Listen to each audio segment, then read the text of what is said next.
Welcome to the new Camtasia Studio. We encourage you to watch and play with this Getting Started project video to learn some of the most important concepts of using the editor.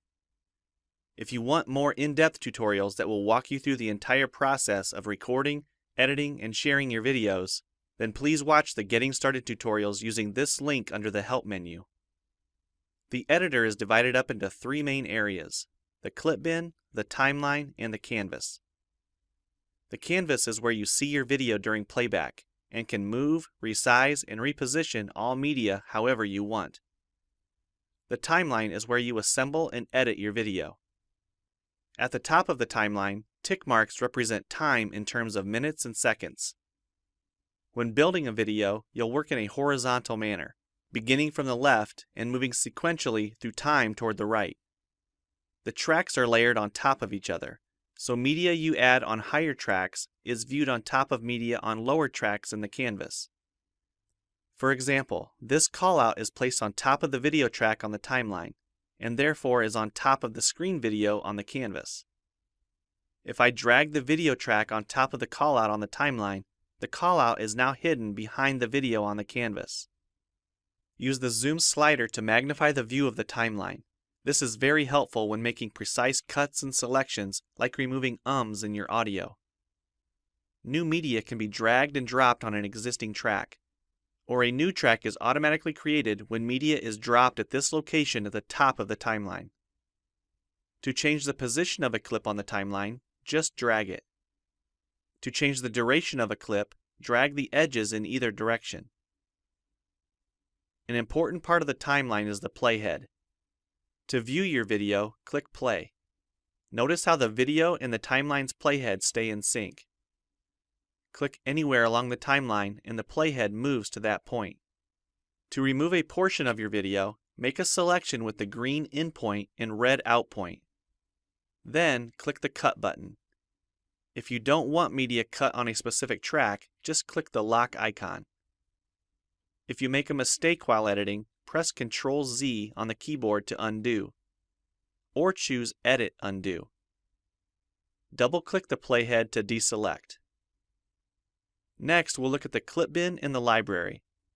The clip bin holds recordings, audio files, images, and title slides being used in the project you're currently working on. The library stores video clips, intros, callouts, title slides, and other media assets you want to use from project to project. It is pre-populated with professional content you can use in your videos. You can download more media from our website by clicking this link. You'll find a lot more music, callouts, and animated titles to use in your projects, and it's all free. Once you find something you like this callout for example, just drag it to a track on the timeline and resize and reposition it as needed. Double-click the callout on the canvas to open the Callouts tab and edit the text, or change any of the text properties like color or size. You can find a number of other callouts to use in your projects by expanding the Shapes menu. You've probably noticed the video zooming in and out at times, for example here when it's zooming into the timeline. To learn more about adding and customizing zoom and pan animations to your video, check out the other Getting Started tutorials on our website.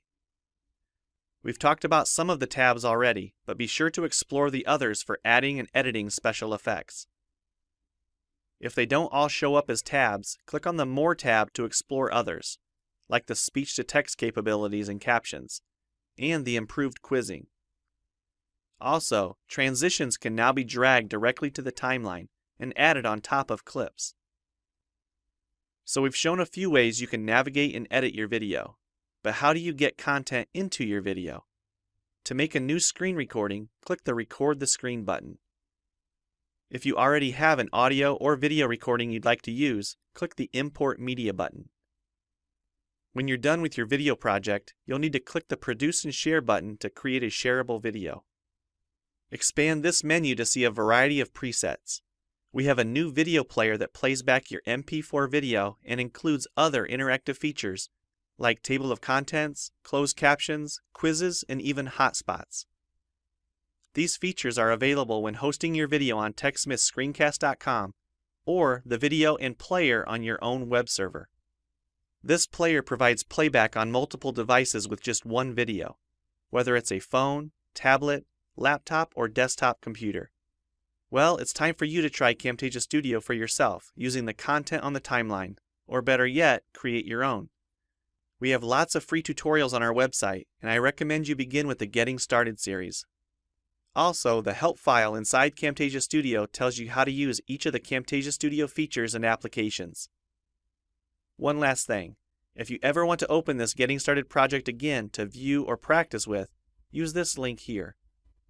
Thanks for watching, and we hope you enjoy Camtasia Studio.